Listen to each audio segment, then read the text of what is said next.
ஒவ்வொருத்தரும் ஒரு ஒரு ஒரு ஒரு அனுபவம், எல்லாரும் நிறைய பேர் இந்தியாவிலே உலகம் முழுக்க ஒவ்வொருத்தருக்குள்ளேயும் ஒரு ஒரு அனுபவம் பெற்றிருக்கிறாங்க. அந்த தியானத்துக்குள்ள பெரிய தாக்கத்தை ஏற்படுத்தி இருக்கிறதுக்கு, ஒரு பெரிய வடிவத்தை அவங்க பார்த்திருக்கிறதுக்கு ரொம்ப முக்கியமான ஒரு செயல் வடிவம் எதுன்னா, இப்போ சந்திரக்கலை சூரியக்கலை அப்படிங்கிற 2 சுவாசத்தோடைய செயல்பாட்டில் தான் தியானம் எல்லாராலையும் அது ஒரு ஒரு சாத்தியப்படுத்துறதுக்கான வாய்ப்புகள் உருவாக்கும். ஆனால் முக்கியமாக என்னன்னு பார்த்தீங்கன்னா, நம்ம பார்த்ததுல என்னுடைய அனுபவத்தில் சாதித்த எல்லா பேருமே அந்த சந்திரக்கலையில தான் அதிகமான ஒரு செயல் வடிவம் உருவாக்கப்பட்டிருக்கிறது. அப்ப அது எப்படி அது வடிவமா அது அது செயல் வடிவமா இருக்கு அப்படின்னா, சந்திரத்தன்மையில தான் ஒரு பெரிய ஆதிக்கமும் பெரிய செயல் இருக்கு. இப்ப சந்திரன் சூரியன் இரண்டும் ஒரு 2 தன்மைக்குள்ள செயல்பாடுகள் எல்லாம் இருந்தாலும், அவங்க சூரியனா முழுசா செயல்படுறதே இல்லை யாரும். அப்ப சூரியனா செயல்பட்டா ஒன்றும் இல்லாம போயிடுவாங்க. சந்திரனா செயல்பட்டாதான் அவங்க ஒரு வேலையை செஞ்சுக்க முடியும். இப்ப குண்டலினி சக்தியா இருக்கிறது சந்திரனா தான் இருக்கு. அதே மாதிரி நீங்க இந்த கோவில், அதிகாரம், ஆசை, கற்பனை, இது மனம் அப்படின்னாலும் சந்திரன்ல தான் இருக்கு. அதே மாதிரி ஒரு பெரிய கோடீஸ்வரரா இருக்கிறாரு, பெரிய விஷயத்துல இருக்கிறாருன்னா சந்திரன் அவருக்கு ஜாதகத்துல நல்லா இருக்கும்போது சிறப்பா இருக்கிறாரு. சந்திரன்ல இருந்து அவருக்கு அவர் சந்திர தோஷம் அப்படின்னா, சந்திரனுக்குள்ளே ஒரு தோஷம் இருக்கு. அதுலதான் அவங்க கர்ம வினையில ஏழையா போயிடுறாங்க. அப்புறம் சந்திரன்ல இருந்து தோஷத்திலிருந்து விடுபட்டவங்க என்றாடும் ஒரு பெரிய விஷயத்துல ஜொலிக்கிறாங்க. சந்திரன்ல தோஷப்பட்டவங்க அவங்க மாட்டிக்கிறாங்க. அப்ப சந்திரன்ல இருந்து ஒரு ஜொலிக்கிறவங்க திருப்பதியில் நிக்கிறாங்க. சந்திரன்ல தோஷப்பட்டவங்க காளகஸ்தியில் நிக்கிறாங்க.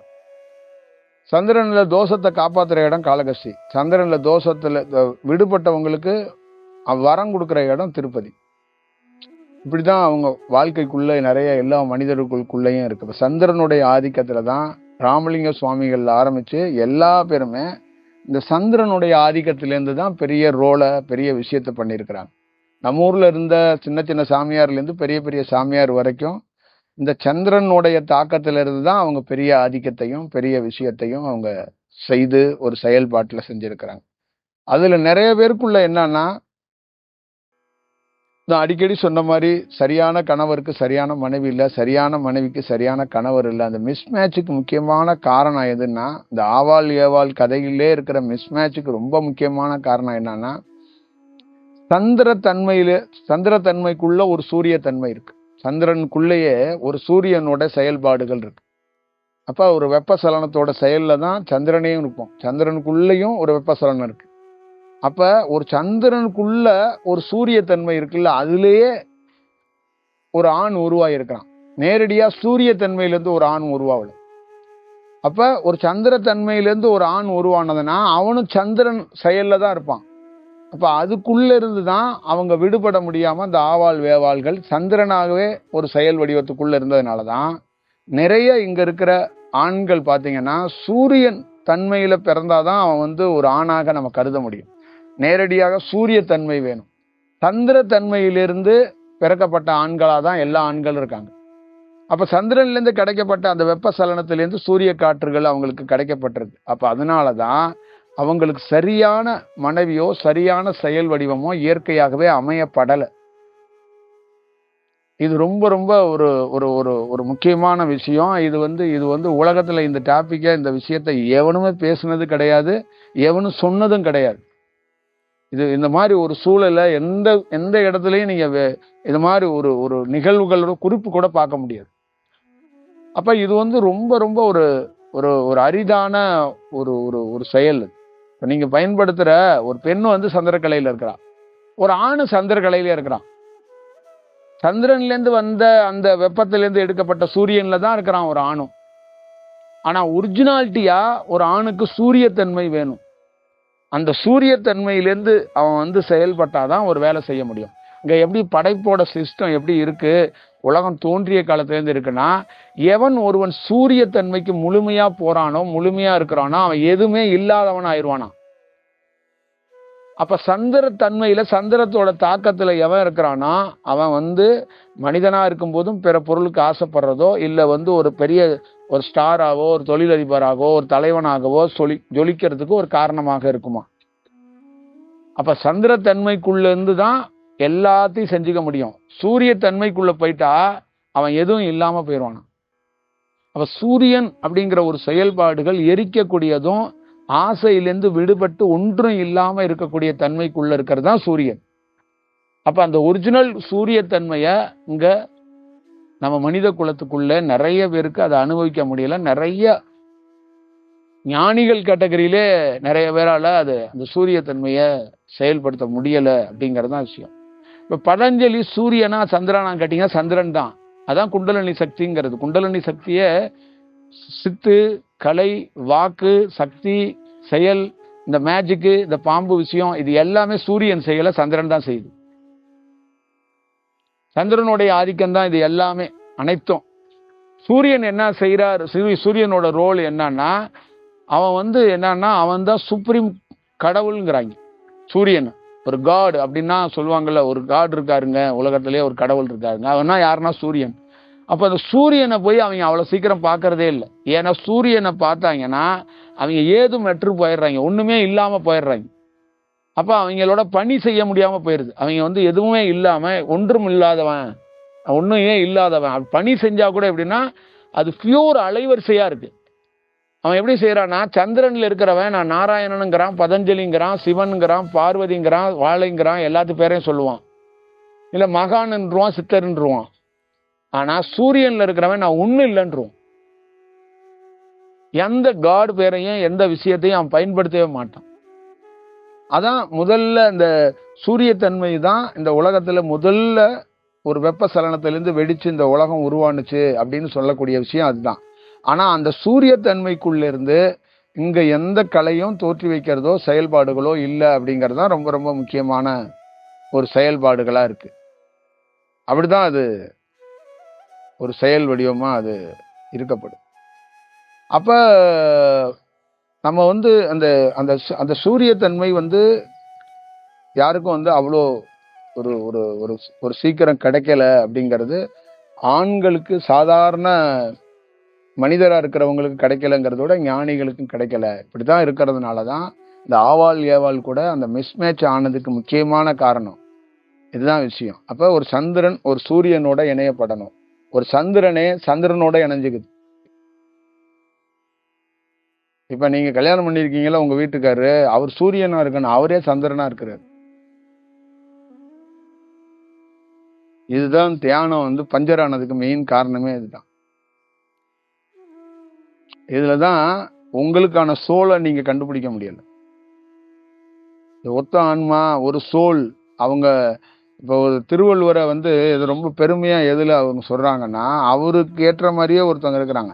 அதுல அவரு எப்படியோ அதே மாதிரியே ஒண்ணு இருக்கிறாங்க. அதுதான் என்னன்னா உண்மையான பணிவிடைங்கிறாங்க. உங்களுக்கு யாராவது பணிவிடை செய்யறாங்கன்னா எப்படி பணிவிடை செய்வாங்கன்னா, ஒரு வீட்டுக்காருக்கு பணிவிடை செய்யறத எப்படி கண்டுபிடிக்கலாம்னா ஒத்த சோலா இருந்தா பார்த்து கண்டுபிடிச்சிடலாம். அவங்க என்னன்னு கேட்டீங்கன்னா இவங்களை அறிஞ்சு அவங்க வேலை செய்வாங்களாம். புரியுதுங்களா? இந்த ட்வின்ஸ் பிறக்கும்போது ஒரே மாதிரி இருக்காங்கன்னு சொல்லுவாங்கல்ல, அந்த மாதிரி ஒத்த ஆன்மான்னா என்னன்னா ஒருத்தர் இருக்கிறாருன்னா அவருடைய குணம் இப்படி லெப்ட்ல கால வைப்பாரா, ரைட்ல கால வைப்பாரா, இவங்களுக்கு தெரிஞ்சு அதுக்கேற்ற மாதிரி பண்ணிடுவாங்களாம். அதுதான் ஒரு சோல் சேர்றதுங்கிறது. அப்ப இந்த பார்வதி அப்படின்னு கேட்டீங்கன்னா சிவன்னா யாரு, அவர் எப்படி செயல்படுவாருங்கிறது பார்வதிக்கு தெரியுமா? அதான் ஒரு சோல். இப்ப ராமனுக்கு எப்படி செயல்படுவார்னு சீதாவுக்கு தெரியுமா? சீதா எப்படி செயல்படுவாங்கன்னு ராமனுக்கு செய்யுமா? இப்ப இந்த ஒரு சோல்குள்ள இருக்கிறவங்க மிஸ் ஆக மாட்டாங்க, மிஸ் மேட்ச் ஆகாது, மிஸ் அண்டர்ஸ்டாண்டிங் வராது. அதே நேரத்துக்குள்ள அவங்களுடைய வளர்ச்சியும் பார்த்தீங்கன்னா ஒரே growthல வேற மாதிரி ஒண்ணு இருக்கும் அப்படின்னு தான் அதுக்குள்ள சொல்லப்படுறது. அது மிஸ் ஆகும்போது என்னன்னா ஒரு அனுசரிப்பும் கருணையும் அது இருக்கும், இல்லைன்னா அது ரொம்ப கடினமானது. இப்ப அந்த மாங்கல்ய தோஷம் அப்படின்னு சொல்றாங்கல்ல, இந்த மாங்கல்ய தோஷத்துல கல்யாணம் பண்ணி இருக்கிறாங்கல்ல நிறைய பேரு, அவங்க புருஷனுங்கெல்லாம் செத்தானுங்க. எவெல்லாம் மாங்கல்ய தோஷத்துல பொண்ணு கல்யாணம் பண்ணானோ அவன்லாம் செத்தான். என்ன செத்தான்னா அந்த பொண்ணு அப்படி கவனிச்சு பார்த்துக்குவா, யாரா அந்த வீட்டுக்காரர் அப்படி கவனிச்சு பார்த்துக்குவா, ஆனா அவளே அழுவ விட்டுருவா. வெளியில யாராலையும் அவன் அழுவ மாட்டான். இந்த மாங்கல்ய தோஷம் கல்யாணம் பண்ண பொண்ணை கல்யாணம் பண்ணால அவளே இவனை கொன்றுவா. ஆனா அவ இந்த உலகத்திலே ஹையஸ்டா அவ தான் கவனிச்சு பார்த்துக்குவா புருஷனை. அவ தான் துன்பப்படுத்துவா. ஒரு ஆம்பளை அழுகிறதுக்கு முக்கியமான ரீசன் அவளாதான் இருப்பா. இப்ப இந்த மாங்கல்ய தோஷம் என்னன்னா, தன் புருஷனை தானே துன்புறுத்தக்கூடிய ஆட்கள் இந்த மாங்கல்ய தோஷத்துல இருக்கிறவங்க. இந்த மாங்கல்ய தோஷம் எங்கேருந்து வருதுன்னா, ராகோட தோஷம் எவனுக்கு இருக்கோ அவனுக்கு மாங்கல்ய தோஷம் வந்துடும். எந்த பெண்ணுக்கா இருந்தாலும் சரி, எந்த ஆண் சம்பந்தமா இருந்தாலும் சரி. இப்ப இந்த ராகுங்கிறவன் ஒரு குரு மாதிரி, அவங்கிட்டே ஒரு தோஷம் வாங்கிட்டா அவன் இந்த மாதிரி ஒரு முக்கியமான இடத்துக்குள்ள ஒரு செயல் செஞ்சு விட்டுருவாங்க. இப்ப நீங்க நல்லா கவனிச்சே பாருங்களேன், மாங்கல்ய தோஷம் கல்யாணம் பண்ணியிருக்கிற ஏதாவது ஒரு பொண்ணு வீட்டை ஒரு நல்ல ஒரு ஸ்கேல் பண்ணி ஸ்டடி பண்ணி பார்த்தீங்கன்னா, அவர் வீட்டுக்காரர் அவர் பொண்டாட்டியால தான் அழுவார். நான் வேணா சவாலா சொல்றேன். ஆனா அதே பொண்டாட்டி தான் தன்னுடைய புருஷனை கடவுளுக்கு இணையா பார்க்கும். அந்த மாதிரி தான் பார்க்கும். இந்த 2 ஸ்கேல்லையும் எஸ்ட்ரீம் நடக்கும். கடவுளாகவும் பார்க்கும், அவர் அழுவவும் விடும். இது நடந்தே தீரும். நீங்க வேணா யார் அந்த மாதிரி இருக்காங்கன்னு ஸ்டடி பண்ணி பார்த்துரும். உங்க பக்கத்துல அக்கம் பக்கத்துல இருந்தாலும் சரி, இல்ல நீங்களே அப்படி இருந்தாலும் சரி. இது இது ஒரு குறிப்பா இது அப்ப சந்திரன் ஆதிக்கத்துக்குள்ளதான் இங்க எல்லா செயல்பாடுகளுமே இருக்கு. அப்ப சந்திரனாக இருக்கிறதுனாலதான் இந்தியாவில் நான் பல நாள் எனக்கே குழப்பம், எப்படா இவ்வளவு சாமியார் உருவாகுறாங்க? குட்டி குட்டி சாமியார்ல இருந்து பெரிய பெரிய சாமியார் வரைக்கும் இருக்கிறான். சில பேருக்கு வாக்கு சித்தியா இருக்குது, சில பேருக்கு சித்து வந்துருது, சில பேர் கலையை பயன்படுத்துறான், சில பேர் எலுமிச்சம்பழத்தை பயன்படுத்துறான், சில பேர் தகுடு பயன்படுத்துறான், சில பேர் மாந்திரிகம் பண்றான். எல்லாமே பண்றாங்களே. இது என்ன? எல்லாமே சந்திர கலையிலிருந்து தான் பயன்படுத்துறான். சூரிய கலையிலேருந்து எவனாலையும் பயன்படுத்த முடியாது. ஏன்னா சூரிய கலை இந்த வேலையை செய்யாது. புரியுதுங்களா? இப்ப பதஞ்சலி அப்படின்னு சொல்றதே பெண் தன்மையில தான் இருக்கு. புரியுதுங்களா? ஆதிசேஷன் யாருன்னா பெண் தன்மையில தான் இருக்கு. புரியுதுங்களா? நீங்க இந்தியாவில் டாப் மோஸ்ட் உலகத்துல பெரிய ஞானியா இருக்கான்னு அவன் எல்லாமே பெண் தன்மையில சந்திர தன்மையில தான் பெரிய கோல் வச்சு ஒரு வேலையை பண்ணியிருக்கான். நீங்க இன்க்ளூடிங் ராமலிங்க சுவாமிகள், மாணிக்க வாசகர் எல்லாமே, மகாவதார் பாபா முதற்கொண்டு எல்லாம் சந்திரத்தன்மைக்குள்ளதான் ஒரு செயல்பாட்டில் இருக்கு. இதுக்குள்ள இருந்தாதான் வேலை செய்ய முடியும். அப்ப சந்திரன் ஆதிக்கம் இருந்தாதான் அங்க இந்த சித்து, இந்த கோயில் கட்டுறது, சோறு போடுறது, கடவுளை தேடுறது, சித்தர்களை தேடுறது, சித்தரை வணங்குறது, இதுக்கெல்லாம் அடிப்படை. சந்திரன் அந்த ஆதிக்கத்துக்குள்ள மனித மனமோட இருக்குல்ல, அந்த சந்திரன் அது வேற பேட்டர்ல இருக்கறனால தான் நம்ம ஆசைப்படுறோம், ஒரு வாழ்க்கையை பார்த்துக்கிறோம். 3-4 பிரிவா சந்திரன்லயே பிரியுது. மனதுல வேலை செய்யற சந்திரன் ஒரு சந்திரன் இருக்கு. அதே நேரத்துக்குள்ள கர்ம வினையில வேலை செய்யற சந்திரன் ஒரு சந்திரன் இருக்கு. அந்த ஆன்மா விழிச்சு வேலை செய்யற சந்திரன் ஒண்ணு சந்திரன் இருக்கு. ஒளியா வேலை செய்யற சந்திரன் ஒரு சந்திரன் இருக்கு.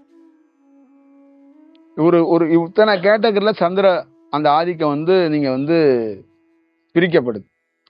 அதுக்குள்ளதான் அவங்களுடைய ரோல் இருக்கு. அப்ப அவங்க சூரிய நாடிக்குள்ள, சூரிய தன்மைக்குள்ள சூரியனாக மாறுவதில்லை. சூரியனா மாறினா அவனுடைய பணி, அவனுடைய செயல்லாம் ஒரு வேற மாதிரி போயிடும். அங்க ஒன்றும் இல்லாம போயிடும். அங்க என்னன்னா, சூரியனா போனவன் என்ன சொல்லிடுவான்னா, ஒளி கடவுள்னு சொல்ல மாட்டான் 1, நாராயணன் கடவுள்னு சொல்ல மாட்டான் 2, 3வது யார் பேரையும் காடுன்னு யூஸ் பண்ண மாட்டான். சந்திரன்ல இருக்கிறவன் அவன் காடுன்னு யாரையாவது ஒருத்தரை குறிப்பிடுவான். அவன் ஐஎஸ்க்கு போயிட்டான்னா வெட்டவெளியும்பான், இல்லைன்னா ஒளியும்பான். அதுக்கு கீழே ஒவ்வொரு கேட்டகரியிலேருந்து போறான்னா அவனுக்கு ஏற்ற மாதிரி காளியையோ, இல்லை சிவனையோ, இல்லை மாரியம்மனையோ, இல்லை கர்த்தரையோ, இல்லை அல்லா எதையோ ஒன்று சொல்லுவான். ஒரு பேரை ரெஃபர் பண்ணுவான். ஆனா சூரியன்ல இருக்கிறவன் எந்த பேரையும் ரெஃபர் பண்ண மாட்டான். இதுதான் அதுக்குள்ள அந்த ஆதி காலத்துக்குள்ளேருந்து வர்ற செயல்பாட்டுக்குள்ள இருக்கிற தாக்கமா. அந்த சந்திரக்கலையோட தாக்கம் தான் நமக்குள்ள ஒரு பெரிய செயல்பாடுகளுக்குள்ள ஒரு வேலையை ஒவ்வொருத்தருக்குள்ளேயும் பார்க்குது அப்படிங்கிறது இது உள்ள இருக்கிற விஷயம். அதே மாதிரி சூரிய தன்மையிலிருந்து முழுசா அது கிடைக்கப்படலை அப்படிங்கிறதையும் நான் உங்களுக்கு வெளிப்படையா அது சொல்றேன். அது ஏதோ முன் ஜென்மத்தோட தொடர்புகள்ல ஏதோ அந்த அந்த அந்த செயல் நமக்கு ஏதோ உணர்த்தப்பட்டு அதை நான் சொல்றேன். அது எனக்கு ஏதோ உள் உணர்வுகளில் உணர்த்தப்பட்டு இதை காட்டப்பட்டு இது இப்படி இருக்கு, இதை பப்ளிக் கிட்ட அதை வந்து நம்ம சார்ந்தவங்க கிட்ட சொல்லணுங்கிறதுக்காக நான் அதை வெளிப்படுத்துறேன். இப்படிதான் அந்த செயல்பாடுகளுக்குள்ள இருக்கும்போது பதஞ்சலியே அந்த யோக சூத்திரத்துல கீழே இருக்கிற அந்த நரம்பு சுருண்டு கிடக்கிற நரம்பே சந்திர தன்மையில சந்திரனுடைய ஆதிக்கத்துல சந்திரனா தான் இருக்கிறாங்க. அப்ப அந்த குண்டலினி சக்தியோட முழு வீரியம் இப்ப எனக்கு வந்து லெஃப்ட் சைட்ல இருக்கிற இடுப்புல இருந்து இந்த பகுதி முழுக்க பாத்தீங்கன்னா அந்த சந்திரனுடைய ஆதிக்கம் அது எப்படி வேலை செய்யுதுங்கிறத உங்களாலே அது உணர முடியும். ஒரு ஸ்டேஜில் சந்திரன் போய் சூரியனோட ஒடுங்கணும். அது நிறைய பேருக்கு அது நிகழல.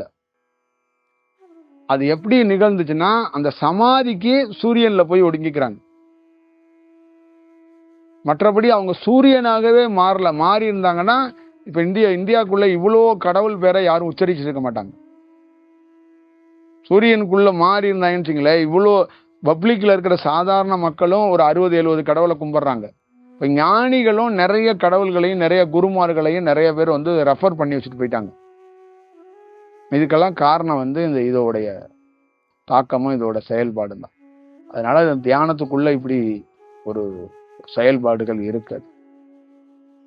அதனால இது இயற்கையா இருக்கிறத இது இந்த மாதிரி உங்களுக்கு தெரிஞ்சிருக்க வாய்ப்பு கம்மி தான். அதுக்காக தான் இதை தெரியப்படுத்தணும்னு நான் தெரியப்படுத்தேன். அது மாதிரி காளகஸ்தி வந்து சந்திரன் தன்மையான கோயில் தான். அது வந்து சந்திரன்ல யாரெல்லாம் ரொம்ப பாதிப்பு அடைஞ்சிருக்கிறாங்களோ அவங்களுக்கு ரிலீஃப் கொடுக்கக்கூடிய ஒரு இடம். அங்கிருந்து அவங்களுக்கு ஒரு ஒரு நிவாரணம் ஏற்படுறதுக்கு வாய்ப்புகள் அங்க இருக்கு. அதே மாதிரி சந்திரன்ல பாதிப்பு அடைஞ்சவன் திருப்பதிக்கு போனான்னா இன்னும் ரொம்ப கஷ்டப்படுவான். அவன் வந்து போக வேண்டிய இடம் காளகஸ்தியில போய் சரி செஞ்சுக்கணும். காளகஸ்திக்குள்ள போறதுக்கு முன்னாடியே அவனுக்கு வந்து ராகு சம்பந்தமா பெருசா அது எல்லா விஷயத்துக்குள்ளேயும் அதுதான் அது சரி செய்யறதுக்கான வாய்ப்புகள். அதுதான் இப்ப அது வந்து ஒரு ஒரு ஒரு இப்ப நானே சிறு வயதுல கொஞ்சம் மிடில்ல இருக்கும்போது ரொம்ப கடினமான சூழல்ல இருக்கும்போது எனக்கு வந்து சந்திரனுடைய பாதிப்பு வந்து அதிகம். நான் பிறக்கும்போது செவ்வாயோடைய ஆதிக்கத்துல பிறந்தவன். நான் செவ்வாய் ஆதிக்கத்துல பிறந்தவன், சந்திரனுடைய தோஷத்துல பிறந்தவன். நான் எனக்கு ஜாதகங்கள்லாம் கிடையாது. எனக்கா நான் பார்த்ததுல செவ்வாய் ஆதிக்கம் எனக்கு அதிகம். ஆனா சந்திரனுடைய தோஷம் எனக்கு. அதனால நான் வந்து மிடில் இருக்கும்போது திருப்பதிக்கு எப்போ போனாலும் ரொம்ப கடுமையான துன்பப்படுவேன். எப்போ நான் போனாலும் அது அப்போ அதுக்கு முன்னாடி வரைக்கும் துன்பம் இல்லையான்னா துன்பம் தான். திருப்பதிக்கு போனதுக்கு அப்புறம் பெரும் துன்பமா இருக்கும். பொருளாதார ரீதியா அதுக்கு முன்னாடி 100 ரூபா கிடைக்கும்ல, அந்த 100 ரூபாயும் கிடைக்காது. அப்ப இதெல்லாம் தெரியாத ஒரு காலகட்டத்துல தான் அந்த சந்திரனுடைய துன்பத்திலிருந்து மீண்டும் அங்கேயே அவனே வந்து சாபம் சந்திர சாபத்தை நம்ம வாங்கிட்டு அங்கனே போய் நிற்கும் போது திருப்பியும் அது டிஸ்டர்ப் ஆகுதும் போது அப்ப எனக்கெல்லாம் அடிக்கடி இந்த நாகத்திலிருந்து விடுபட்டதுனாலதான் தப்பிச்சோம். அப்ப ராகு சம்பந்தமா நிறைய நமக்குள்ளே நிறைய பிரச்சனைகள் இருக்கிறதுனாலதான் அப்ப இந்த காளகஸ்தி இந்த மாதிரி ராகு சம்பந்தமான இருக்கிற இடத்துல உட்காந்து அது சரி செஞ்சதுக்கு அப்புறம் தான் திருப்பதி நமக்கு வந்து எந்த பாதிப்பையும் ஏற்படுத்தாத அளவுக்கு மாறுனுச்சு. அதான் ரொம்ப முக்கியமானது. நிறைய பேர் ஏழைங்க வந்து நான் ஏழையாவே ஏன் இருக்கிறான்னா அவன் நிச்சயமா எடுத்து பாருங்க சந்திரனுடைய சாபத்துல இருக்கு. அதான் சந்திர தோஷம்னு சொல்லுவாங்க. இந்த ஏழையா இருக்கிறவங்களோட பாத்தீங்கன்னா சந்திர தோஷத்துல பிறந்தவன் இந்த மாதிரி ரொம்ப பொருளாதாரத்துக்காகவும் வாழ்க்கை நடத்துறதுக்கு ரொம்ப கஷ்டப்படுவான்.